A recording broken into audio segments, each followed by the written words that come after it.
வணக்கம். எட்டி டாக்ஸ்ல என்ன பார்க்க போறோம்னு கேட்டீங்கன்னா, களம் மாறியது.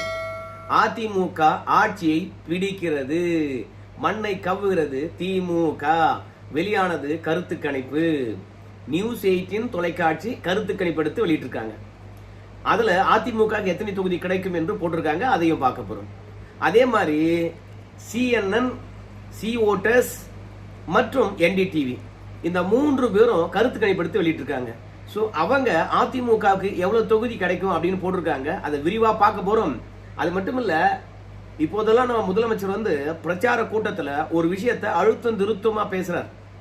மோடிக்கு எதிராக பேசுறாரு, பாஜக எதிராக பேசுறாரு, எடப்பாடி பழனிசாமியுடைய ஆளுமையை காலி பண்ற அளவுக்கு பேசுறாரு.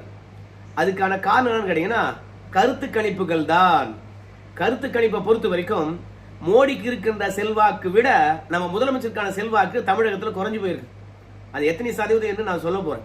அதே மாதிரி ஸ்டாலினுக்கும் எடப்பாடி பழனிசாமிக்கும் இடையில் இருக்கக்கூடிய மக்கள் ஆதரவு விகிதமானது ரொம்ப குறைவா இருக்குது. அதனால தமிழ்நாட்டு மக்களை பொறுத்த வரைக்கும் எடப்பாடி பழனிசாமியை நம்புறாங்களோ, நம்மளை கைவிட்டாங்களோ அப்படின்ற ஒரே காரணத்தினாலதான் எடப்பாடி பழனிசாமி மீது தனிப்பட்ட முறையிலும் குற்றச்சாட்டு வைக்கிறாரு. அதே மாதிரி கட்சி ரீதியாகவும் குற்றச்சாட்டு வைக்கிறாரு. ஆட்சி ஆண்ட விதத்திலும் பாத்தீங்கன்னா எடப்பாடி பழனிசாமி மீது குற்றச்சாட்டு வைக்கிறார். அத்தனையும் அவதூறுகள் என்பது கருத்து கணிப்பின் மூலமாக நல்லா தெரியுது. சரி, முதல்ல உங்க எல்லாருக்கும் தெரியும், நியூஸ் 18 தொலைக்காட்சியானது அதிமுக 125 தொகுதிகள் வெற்றி பெறும் வருகிற 2026 சட்டமன்ற தேர்தலில் அப்படின்னு சொல்லியிருக்கிறாங்க. நியூஸ் 18 பொறுத்த வரைக்கும் அந்த தொலைக்காட்சியில யார் வேலை பார்க்கறாங்க உங்க எல்லாருக்குமே தெரியும். கார்த்திகை செல்வன் தான் வேலை பார்க்கிறாரு. அவர் திமுக சொம்பு என்று உங்க எல்லாருக்குமே தெரியும். அந்த தொலைக்காட்சியிலே அதிமுக வெற்றி பெறும் என்று வருகுதுன்னா, அப்போ வெளியாகின்ற கருத்து கணிப்பை விட இன்னும் அதிகமான செல்வாக்கு மக்கள் மத்தியில் அதிமுக பாஜக கூட்டணிக்கு இருக்குது. அதை எப்படியாவது முடிஞ்ச அளவுக்கு மறைக்கலான்னு பாக்குறாங்க. ஆனால் மறைச்சா ஒருவேளை 2026 சட்டமன்ற தேர்தலில் அதிமுக வெற்றி பெற்று ஆட்சியை பிடிக்கின்ற பொழுது நியூஸ் 18 தொலைக்காட்சி மீது இருக்கக்கூடிய நம்பிக்கை அற்றுப்போய்விடும் மக்களுக்கு. எப்படி கருத்து கணிப்பை பொய்யா சொல்லிடலாம் பாருன்னு சொல்லிட்டு அடுத்த முறை கருத்து கணிப்பு எடுத்து வெளியிட்டாங்கன்னா அந்த டிவியை எவனும் பார்க்க மாட்டான். அவன் கருத்து கணிப்பு வெளியிட்டா வச்சுக்கலாம், அதை யாரும் அலச மாட்டாங்க, நம்ப மாட்டாங்க. அதனால நம்பிக்கை அத்து போயிடும். ஆனா அதிமுக வெற்றி பெறும் என்று சொல்லுவோம். ஆனா லைட்டா வெற்றி பெறுது. திமுக களத்துல இறங்கி வேலை பார்த்தோம்னா அதிமுக வெற்றி பெறத தடுத்துடலாம் என்ற ரேஞ்சுக்கு நியூஸ் 18 தொலைக்காட்சியில் கார்த்திகை செல்வன் முட்டு கொடுக்கிறாரு. அதே மாதிரி திமுக எங்க எல்லாம் கோட்டை விடுது அப்படின்னலாம் பட்டியல் போடுறாரு. மொத்தத்துல திமுகவுக்கு ஆலோசனை வழங்குறாரா கார்த்திகை செல்வன். அதுக்கு முன்னாடி எல்லாம் நம்ம முதலமைச்சரை பொறுத்த வரைக்கும் புதிய தலைமுறை தொலைக்காட்சியை பார்ப்பார். எந்த செய்தியை குறிப்பிட்டாலும் சரி புதிய தலைமுறை தொலைக்காட்சி தான் குறிப்பிடுவார். ஆனா இப்போதெல்லாம் முதலமைச்சரை பொறுத்த வரைக்கும் நியூஸ் 18 தொலைக்காட்சி என்ன செய்தி வெளியிடுதோ அந்த செய்தியை எடுத்து போட்டு தான் நமக்கு இதை பாருங்க திராவிட மாடல் ஆட்சியோட சாதனைகளை அப்படின்னு சொல்லிட்டு நமக்கு உதாரணமாக காட்டுறார். ஸோ அந்த அளவுக்கு நியூஸ் 18 முதலமைச்சர் நம்புகின்றார். அப்படி நம்புகின்ற தொலைக்காட்சியிலே அதிமுக 125 தொகுதியில வெற்றி பெறும் கூட்டணியுடன், தனித்து இல்லை அப்படின்னு போட்டுட்டாங்க. இப்ப முதலமைச்சருக்கு திருடனுக்கு தேள் கொட்டுற மாதிரி இருக்கும். நாம பெரிய பெரிய தொலைக்காட்சியெல்லாம் வச்சு விளம்பரம் பண்றோம், பணத்தை வாரி இறைக்கிறோம், எல்லா சமூக வலைதளத்திலும் நம்ம விளம்பரம் கொடுக்கிறோம். அப்படி இருந்தாலும் அதிமுகவை மக்கள் ஏன் நம்புறாங்க? இந்த திமுக ஒரு சாபம் இருக்கிறது. நம்ம கலைஞர் பொறுப்பேற்ற பிறகு திமுக 2வது முறை வெற்றி பெற்றதே கிடையாது. அந்த சாபம் இப்போதும் தொடருதோ? அதை முறியடிக்க வேண்டும் என்று நாம என்னென்னவோ முயற்சி பண்றோம், முறியடிக்க முடியலையே அப்படின்ற ஒரு எண்ணம் இருக்கும். என்னன்னு தெரியல. பாத்துறேன்டா மோடியா இந்த ஸ்டாலினா, பாத்துறேன்டா அந்த எடப்பாடியா இந்த ஸ்டாலினா சொல்லிவிட்டு எடப்பாடி மீது உண்மைக்கு புறம்பான பல குற்றச்சாட்டுகளை வைக்கிறார். உதாரணமா சொல்ல போனோம்னா, எடப்பாடி பழனிசாமி மக்களால் தேர்ந்தெடுக்காத ஒரு முதலமைச்சர். அவர் ஏலத்துல தான் பாத்தீங்கன்னா முதலமைச்சர் ஆனாரு. எம்எல்ஏக்களை ஏலத்தின் மூலமாக தான் விலை பேசி தான் முதலமைச்சராக 4.25 ஆண்டு ஆட்சி ஆண்டாரு அப்படின்னு ஒரு குற்றச்சாட்டு வைக்கிறார். சசிகலா எடப்பாடிக்கு முதலமைச்சர் பதவி கொடுத்தாங்க. ஆனா தினகரனை பொறுத்த வரைக்கும் எடப்பாடி பழனிசாமி வீழ்த்த வேண்டும் என்று சொல்லிவிட்டு 18 எம்எல்ஏக்களுடைய ஆதரவை திரும்ப பெற்றார். ஸோ மீண்டும் எடப்பாடி பழனிசாமி மக்களிடையே போய் நான் என்ன தப்பு பண்ண, ஏன் 18 எம்எல்ஏக்களை வாபஸ் வாங்கினாங்க, ஏன் ஆட்சியை கலைக்க பாக்குறாங்க, திமுகவுடன் தினகரன் கைகோர்த்து கொண்டாரு, அம்மாவால் தேர்ந்தெடுக்கப்பட்ட ஆட்சி தொடரணுமா இல்லையா, தொடரணும் என்றால் எனக்கு ஓட்டு போடுங்க அப்படின்னு சொல்லிவிட்டு 18 தொகுதியில இடைத்தேர்தலை சந்தித்து 9 தொகுதியில வெற்றி பெற்று மக்கள் ஆதரவுடன் வந்து மீதி இருக்கின்ற ஆட்சி காலத்தை கடத்தினார் எடப்பாடி பழனிசாமி. அதனால மக்களால் தேர்ந்தெடுக்கப்பட்டவர் தான் நம்முடைய எடப்பாடி பழனிசாமி. அண்ணா முதலமைச்சர், அவரையும் மக்கள் தேர்ந்தெடுக்கல. கலைஞர் முதல் முறையாக 69 முதலமைச்சர், அவரையும் மக்கள் தேர்ந்தெடுக்கல. எடப்பாடி பழனிசாமி, அவரையும் மக்கள் தேர்ந்தெடுக்கல. ஆனா தன்னை தேர்ந்தெடுக்கும் மாதிரியான சூழ்நிலை வருகின்ற போது மக்களிடம் தான் போய் நின்னாரு. மக்கள் வாக்களித்தாங்க. எடப்பாடி பழனிசாமி ஜெயலலிதா ஆட்சியை தொடர்ந்தார். அதனால மக்களால் தேர்ந்தெடுக்கப்பட்டவர் தான் எடப்பாடி பழனிசாமி. இரண்டாவது, எடப்பாடி பழனிசாமி முழு சங்கியாக மாறிவிட்டார். இரண்டாவது, தமிழ்நாட்டுடைய பெயரை மாத்த போறாங்க பாஜக. தட்சிண பிரதேசம் அப்படின்னு தமிழ்நாட்டை மாத்தினாலும் மாத்துவாங்க. திருச்சியில பேசினாருங்க நம்ம முதலமைச்சர். அதே மாதிரி மணிப்பூர் மாதிரி தமிழ்நாட்டை மாத்திட போறாங்க அப்படின்னு சொன்னார். தமிழ்நாட்டில் மத கலவரமோ சாதி கலவரமோ இல்லை அப்படின்னாங்க. நம்ம முதலமைச்சருக்கு தெரியுமோ தெரியாதோ, நாங்குநேரி சம்பவம் எதனால நடந்தது, வேங்க வாய்ச்சல் சம்பவம் எதனால நடந்தது, காரி துப்புது தமிழ்நாடு. ஏன்னா புள்ளி விவரங்களை நான் உங்களுக்கு புட்டு புட்டு வைக்க போறேன். தமிழ்நாட்டில் எதெல்லாம் பெரிய பிரச்சனையாக உருவெடுத்திருக்குது, இந்த பிரச்சனையெல்லாம் முன்னாடியே கவனம் செலுத்தி இருக்க வேண்டும் இந்த திராவிட மாடல். ஆனா கவனிக்காத விட்டுருச்சு. ஏன்னா ஊடகமானது பிரச்சனையை பேசியிருந்தா அந்த பிரச்சனையை எப்படி தீர்க்கணும் என்ற எண்ணம் முதலமைச்சர் வந்திருக்கும். ஊடகம் தான் எதையும் பேசக்கூடாதுன்னு சொல்லிட்டு வாய்ப்புட்டு போட்டீங்களே. அதனால இப்ப மக்கள் இந்த பிரச்சனையெல்லாம் வந்து திமுக ஆட்சி கண்டுக்கவே இல்லை என்பதனால திமுக ஆட்சி வேணான்னு நினைக்கிறாங்க. அது மட்டும் கிடையாது, மணிப்பூர் மாதிரி தமிழ்நாட்டை மாத்திருவாங்க அப்படின்னு முதலமைச்சர் குற்றச்சாட்டு வைக்கிறார். மணிப்பூரை பற்றி நம்ம முதலமைச்சருக்கு தெரியுமோ தெரியாதோ, இல்ல அவதூறு பரப்புறாரோ என்னவோ தெரியலப்பா. பாஜக ஆட்சிக்கு வந்த பிறகுதான் மணிப்பூர்ல தேர்தலே நடந்தது. மக்களாட்சி என்று ஒன்று இந்தியா முழுவதும் இருக்கும் போது மணிப்பூர்ல ஏன் இருக்கக்கூடாது? மணிப்பூர்ல ஏன் ஆயுத சட்டங்கள் இருக்கணும்? ஏன் ராணுவ சட்டம் இருக்கணும்? ஆயுத சட்டத்தையும் எடுத்தாங்க, ராணுவ சட்டத்தையும் எடுத்தாங்க, தேர்தல் நடத்தினாங்க. அங்க முதலமைச்சர் தேர்ந்தெடுக்கப்பட்டாரு. இடையில கலவரம் ஏற்பட்டது. மீண்டும் ஜனாதிபதி ஆட்சியை கொண்டு வந்தாங்க. பிறகு அமைதி ஆட்சி. இப்போ அங்க மக்களாட்சி நடக்குது. மணிப்பூருடைய வரலாற்றிலே வந்து பாஜக வந்த பிறகுதான் மக்களாட்சி நடக்குது. அதெல்லாம் நம்ம ஸ்டாலினுக்கு தெரியுமோ தெரியாதோ தெரியல. ஏன்னா காங்கிரஸ் ஆட்சியில மணிப்பூர்ல தேர்தலே நடத்த முடியாது. கலவரங்கள் பற்றி எரியும். இரோம் சர்மிளா என்கின்றவங்க எப்போதும் உண்ணாவிரதம் இருப்பாங்க. மூக்குல வந்து உணவு ஏத்துவாங்க. அவங்க பாஜக ஆட்சிக்கு வந்த பிறகு போராட்டத்தை விட்டுட்டாங்க. ஏன்னா ராணுவ சட்டமும் திரும்ப பெறப்பட்டது, ஆயுத சட்டமும் திரும்ப பெறப்பட்டது, அதே மாதிரி ஜனாதிபதி ஆட்சி திரும்ப பெறப்பட்டது, தேர்தல் நடந்தது. அதனால இரோம் சர்மிளா வந்து பாத்தீங்கன்னா இந்திய அரசாங்கத்துக்கு எதிராக போராடுறதெல்லாம் விட்டுட்டு தேர்தலில் நின்னாங்க. பாஜக தேர்தல் நடத்துகின்ற போது தோத்துட்டாங்க. இப்படி மக்களுக்காக போராடுறோமே, நம்மள முதலமைச்சர் தூக்கி வச்சு கொண்டாடுவாங்க அப்படின்னு இரோம் சர்மிளா அவர்கள் நினைச்சாங்க. ஆனா அவங்க தோத்துட்டாங்க. பிறகு மணிப்பூர்ல இல்ல, இங்க தான் ஊட்டியில வந்து ரெஸ்ட் எடுத்துட்டு இருக்காங்க. அந்த அளவுக்கு இரோம் சர்மிளாவை பொறுத்த வரைக்கும் மணிப்பூர்ல அமைதி வேண்டி காங்கிரஸ் ஆட்சியில போராட்டம் எடுத்திருந்தாங்க. ஆனா பாஜக ஆட்சிக்கு வந்த பிறகுதான் ரெண்டு சமுதாயத்துக்கு இடையில் இருக்கக்கூடிய பிரச்சனை அல்லாது ரெண்டு மதத்துக்கு இடையில் இருக்கக்கூடிய பிரச்சனையாக மாறி இருக்குது. ரெண்டாவது வந்து பாத்தீங்கன்னா அங்க எனக்கு ஒரு மாநிலம் வேணும், உனக்கு ஒரு மாநிலம் வேணும் என்று தனி மாநிலம் கேட்டு பிரச்சனை நடந்து கொண்டிருக்குது. சோ இந்த பிரச்சனை எல்லாம் முடிவுக்கு கொண்டு வர வேண்டும் என்றால் மக்களாட்சி அனுமதிக்கப்பட வேண்டும் என்று சொல்லிட்டு இப்ப மக்களாட்சி அங்க நடந்து கொண்டிருக்கு. பிறகு அந்த மக்களுடைய கோரிக்கையை பாஜக படிப்படியாக நிறைவேற்றும். அங்க என்னவோ பாஜகவே வேணாம் அப்படின்னு போராடுற மாதிரி மணிப்பூர் மாதிரி தமிழ்நாட்டை மாத்திடுவாங்க அப்படின்னு எடப்பாடி முழு சங்கியா மாறிட்டாரு. எடப்பாடி பழனிசாமியை பொறுத்த வரைக்கும் தமிழ்நாட்டுடைய முதல்வர் என்று நம்ம பிரதமர் பேசவே இல்லை. அது மட்டும் கிடையாது, இந்த என்டிஏ கூட்டணி என்று தான் சொல்றாங்க கண்டி, அதிமுக தலைமையிலான கூட்டணி அப்படின்னு சொல்றதே கிடையாது அப்படின்னு வந்து முதலமைச்சர் நம்முடைய எடப்பாடி பழனிசாமியுடைய செல்வாக்கை காலி பண்ணும் விதமாக, ஆளுமையை காலி பண்ணும் விதமாக தனி மனித தாக்குதல்ல இறங்கிட்டாருங்க. இப்போ சசிகலா காலில் விழுந்தாரு, அடுத்தது மோடி காலிலே விழுவாரு, மொத்தமா தமிழ்நாட்டை அடகு வச்சிருவாரு. அவரு காலில் விழுத்தா ரொம்ப ஈஸி. ரெண்டாவது, கம்பராமாயணத்தை எழுதியது சேக்கிழாரு. இதுதான் எடப்பாடி பழனிசாமி தெரியும். எடப்பாடி பழனிசாமி கிட்ட போய் கேட்கறாங்க திராவிடம் பற்றி சொல்லுங்கன்னு சொல்லும் போது, திராவிடம் பற்றி எனக்கு தெரியாது, பெரிய அறிவாளிகள் யாரு இருக்காங்களோ அவங்களை கேட்டு தெரிஞ்சுக்கங்க அப்படின்னு சொல்றாரு.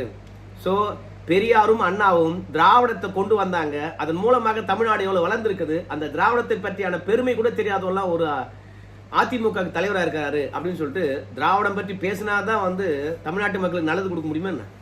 எவ்வளவு கொடூரமான விமர்சனங்கள்லாம் வைக்கிறார் பாரு நம்முடைய ஸ்டாலின் ஐயா. அதனால எடப்பாடி பழனிசாமியை பொறுத்த வரைக்கும் சேக்கியார் கம்பராமாயணத்தை எழுதினார் என்று சொல்லிட்டாரு, ஓகே தான். திராவிடம் பற்றி அவருக்கு தெரியல, ஓகே தான். ஆனா நம்ம முதலமைச்சரை பொறுத்த வரைக்கும் எல்லாவற்றையும் தெளிவா பேசக்கூடியவரா? பேசுவாரா? பேச முடியுமா? அவர் எந்த அளவுக்கு சொதைப்பு இருக்கின்றார் என்ற விஷயம் தெரியாதா? அதனால வாய் தவறி வருகின்ற வார்த்தைகளை வச்சுக்கிட்டு ஆளுமையை எடை போட முடியாது. அப்படின்னு பார்த்தா நம்ம முதலமைச்சர் மிகவும் ட்ரோல் பண்றாங்கன்னா எதுல தெரியுமா? சிம்பிளா சொல்லலாம், சுதந்திர தினம் மற்றும் குடியரசு தினம் இதுவே தெரியாம நம்ம முதலமைச்சர் உளறின காட்சிகள்லாம் நிறைய இருக்கு. திருக்குறளை பற்றி பேசுகின்ற போது திருக்குறள் சொல்லுவார், அதில் கூட தப்பு பண்ணுவார் நம்ம முதலமைச்சர். அந்த அளவுக்கு நிறைய ட்ரோல் மெட்டீரியலாக நம்ம முதலமைச்சரோட பேச்சு தான் அமைந்திருக்குது. ஆனா இப்ப என்னடான்னு கேட்டீங்கன்னா, எடப்பாடி மீது மக்கள் நம்பிக்கை வைக்கிறாங்க அப்படின்னு தெரிஞ்ச பிறகு எடப்பாடியுடைய ஆளுமையை காலி பண்ண என்பதற்காக சொல்றாங்க.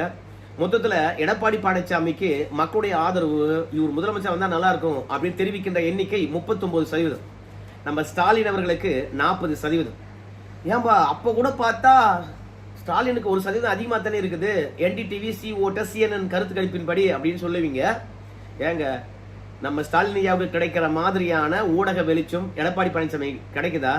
கெஞ்சிரார் எடப்பாடி பழனிசாமி, சாமி நாங்களும் வந்து கட்சி வச்சு நடத்துறோம் ஐயா, நாங்களும் எதிர்கட்சி தான் ஐயா, நாங்க பிரச்சாரத்துக்கு போகின்ற போது ஒரு 10 நிமிஷமாவது பிரச்சாரத்தில் என்ன பேசணும் என்ற விஷயத்த ஒளிபரப்பு பண்ணலாம் இல்ல அப்படின்னு சொல்லிட்டு கெஞ்சிக்கின்ற அளவுக்கு தான் இருக்குது ஊடக வெளிச்சம். அதனால எப்படி வந்து எடப்பாடி பழனிசாமிக்கு செல்வாக்கு அதிகமா இருக்குன்னு சொல்லிட்டு கருத்து கணிப்பில் வரும்.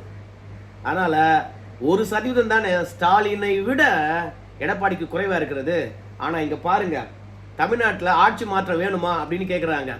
CNN அப்புறம் வந்து பாத்தீங்கன்னா என்டிடிவி, சி ஓட்டர்ஸ் கருத்து கணிப்புல 47.8% பேர், கிட்டத்தட்ட பாதி சதவீதம் பேர் மாற்றம் வேண்டும் அப்படின்னு சொல்றாங்க. அப்படின்னா மாற்றம் வேண்டாம்னு சொல்றவங்க அப்ப அதிகம் தானே. 47 தானே மாற்றம் வேண்டும் சொல்றாங்க. அப்ப 53 வந்து அப்படியே இருக்கலாம் தானே நினைக்கிறாங்க அப்படின்னு சொல்லுகின்ற போது அங்கதான் பிக் ட்விஸ்ட். மாற்றம் வேண்டாம் என்று சொல்றவங்க வேண்டும் என்று சொல்றவங்களை விட பாதி அளவு தான், 23.6% தான் மாற்றம் வேண்டாம் அப்படின்னு சொல்றவங்க. அப்புறம் பதில் இல்லை அப்படின்னு சொல்றவங்க, இந்த பதில் இல்லை என்று சொல்றவங்க 2ஆம் கட்டம் டைப்பா அப்படின்னு பார்க்கும்போது அவங்கெல்லாம் கையில காசு வாங்கிக்கின்னு ஓட்டு போடுறவங்க. இவனுக்கு 5 ஆண்டு கிழிச்சது போதும், கையில ஏதாவது கொடுக்குறாங்களா பார்க்கலாம், அதுக்கு பிறகு ஓட்டு போடலாம் அப்படின்னு நினைக்கிறவங்க 24.8%. இவங்க மாற்றம் வேண்டுமா வேண்டாமா கடைசி நேரத்தில் பார்த்துக்கிறங்க அப்படின்னு சொல்றவங்க. அதனால மொத்தமா பார்க்கும்போது ஒரு 78%க்கு மேலாக மாற்றம் வேண்டும் என்று நினைக்கின்றார்கள். சரி, திமுக ஆட்சி வேண்டாம் என்று சொல்றதுக்கு என்ன காரணம்லாம் இருக்குன்னு கேட்டீங்கன்னா, வேலை கிடையாது. 26.8%. இன்றைய காலகட்டத்தில் ஓசியை விட எனக்கு ஒரு வேலை கிடைச்சா நான் சம்பாதிச்சு சாப்பிட்டு போடுவேன் அப்படின்னு நினைக்கிறாங்க. ஆனா திமுக ஆட்சி வேலை கொடுத்தாங்களா? கொடுக்கல. அப்புறம் ஊழல் 23.9. நாம பணத்துக்கு அல்லாடுறோம், ஆனா திமுக இருக்கக்கூடிய அமைச்சர் பெருமக்களும் முதலமைச்சர் குடும்பமும் எப்படா பணத்துல திளைக்குது அப்படின்னு சந்தேகம் வந்துருக்கு. விலைவாசி உயர்வு, தினந்தோறும் கடைக்கு போறவங்க, கையில காசு கொடுத்து பொருளை வாங்குறவங்க விலைவாசி உயர்ந்ததை கண்டிப்பா எண்ணி பார்ப்பாங்க. ஆனா கூகுள் பேவிலையோ அல்லது பேங்க் டிரான்சாக்ஷன்லயோ வந்து பாத்தீங்கன்னா பணம் கொடுக்குறவனுக்கு அது தெரியாது. கையில பணத்தை கொடுத்து பாருங்க கடையில, அப்ப தெரியும் விலைவாசி உயர்ந்தது என்ன, நல்லா தெரியும். அதனால விலைவாசி உயர்வை பொறுத்த வரைக்கும் 18.2%. அப்புறம் சட்ட ஒழுங்கு சந்தி சிரிக்குது. இதெல்லாம் பிரச்சனையாவே பார்க்க கூடாது ஒரு ஆட்சியில. ஆனா 12.5% சட்ட ஒழுங்கு சுத்தமா கெட்டு போயிருக்குது. இவங்க ஆட்சியாளர் தகுதியே இல்லை அப்படின்னு சொல்றாங்க. வளர்ச்சி 4.8. நாங்க வந்து அறுத்து தள்ளிடுவோம் அப்படின்னாங்க வளர்ச்சியில. ஆனா 4.8% வளர்ச்சியா? அதை பத்தியே தெரியல அப்படின்னு. ஏன்னா வளர்ச்சி பற்றி பேசக்கூடியவங்க படிக்கிறவங்களா தான் இருப்பாங்க. பாமரர்களுக்கு வளர்ச்சி பற்றி எல்லாம் கவலை கிடையாது. நிம்மதியா இருக்கிறோமா, கையில காசு கிடைக்குதா, உழைக்கிறதுக்கு வேலை கிடைக்குதா, குழந்தை பாதுகாப்பா இருக்குதா, அதை தான் பிரதானமா கருதுவாங்க. ஆனா அதையும் தாண்டி வளர்ச்சி அடைந்தாதான் வேலை வாய்ப்பு கிடைக்கும். கல்வி வளர்ச்சி அடைந்தால்தான் வந்து பாத்தீங்கன்னா நல்ல வேலை வாய்ப்புக்கு போக முடியும், பொருளாதாரம் பெருகும், அதோட மருத்துவ பிரச்சனைகள் வராது.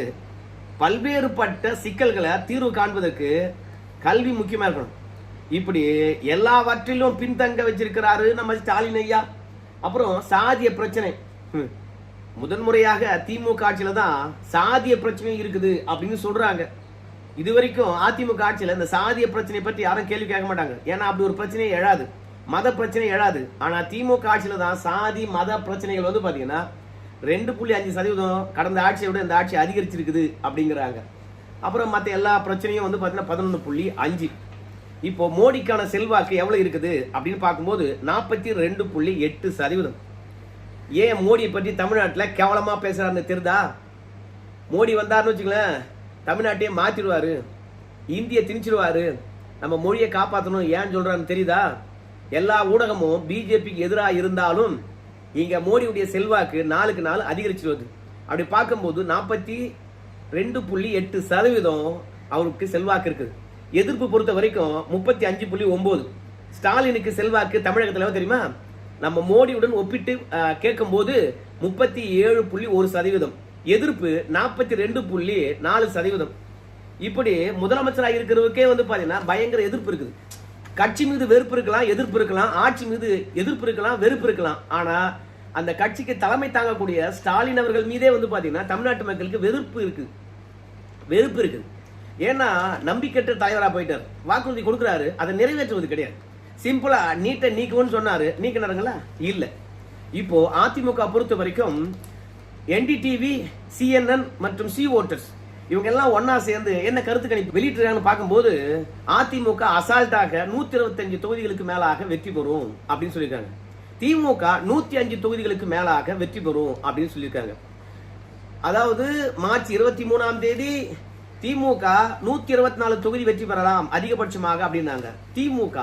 இப்ப இந்த வாரம் அதிமுக 125 தொகுதிகளுக்கு மேலாக வெற்றி பெறும் அப்படின்னு சொல்லியிருக்காங்க. இதுல முக்கியமான விஷயம் என்ன தெரியுமா? இந்த அதிமுகவுடைய வளர்ச்சி அதிகரிக்குமா, இன்னும் போக போக செல்வாக்கு கூடுமா, இல்ல திமுக செல்வாக்கு போக போக கூடுமா அப்படின்னு கேட்கும்போது அதிமுக செல்வாக்கு தான் போக போக கூடுது. ஆனா திமுக செல்வாக்கு போக போக குறைந்து கொண்டே இருக்குது. அதை பதிவு செய்திருக்கின்றார்கள். அதனால பரவாயில்லையே, திமுக 114 தொகுதி வரைக்கும் வெற்றி பெறும் போல இருக்குது அப்படின்னு நீங்க நினைச்சீங்கன்னா அதான் கிடையாது. இன்னும் போக போக குறைந்துகிட்டே இருக்கும். களத்துக்கு எடப்பாடி பழனிசாமி வந்துட்டாரு. அவருடைய பிரச்சாரமும் மோடி அவருடைய பிரச்சாரமும் திமுக ஆட்சியுடைய அவலங்களும் மக்களிடையே விளம்பரங்களாக கொண்டு போய் சேர்க்கின்ற போது திமுக இன்னும் எதிர்ப்பு மனநிலை மக்களுக்கு உருவாகி அவங்களை ஈஸியா தோக்கடிச்சிடும் அதிமுக. அதனால களம் மாறிவிட்டது. இனி அதிமுக பின்னடைவை சந்திக்காது அப்படின்னு என்டிடிவி, CNN, சி ஓட்டர்ஸ் கருத்து கணிப்பு வெளியிட்டிருக்கிறார்கள். போன வாரம் திமுக, இந்த வாரம் அதிமுக, அடுத்த வாரமும் அதிமுக தான் இருக்க வாய்ப்பு இருக்குது அப்படின்னு சொல்றாங்க. நம்ம பொறுத்திருந்து பார்க்கலாங்க. இன்னும் அதிமுக தேர்தல் வாக்குறுதிய இந்த ஊடகங்கள் ரொம்ப அதிகமாக கொண்டு போய் சேர்த்துருந்தாங்கன்னா இன்னும் அதிமுக இன்னும் செல்வாக்கு கூடி இருக்கும். ஆனா மறைச்சிட்டாங்க, என்ன பண்றது? சரி நண்பர்களே, இந்த வீடியோ தொடர்பு கருத்து சொல்லுங்க. நன்றி.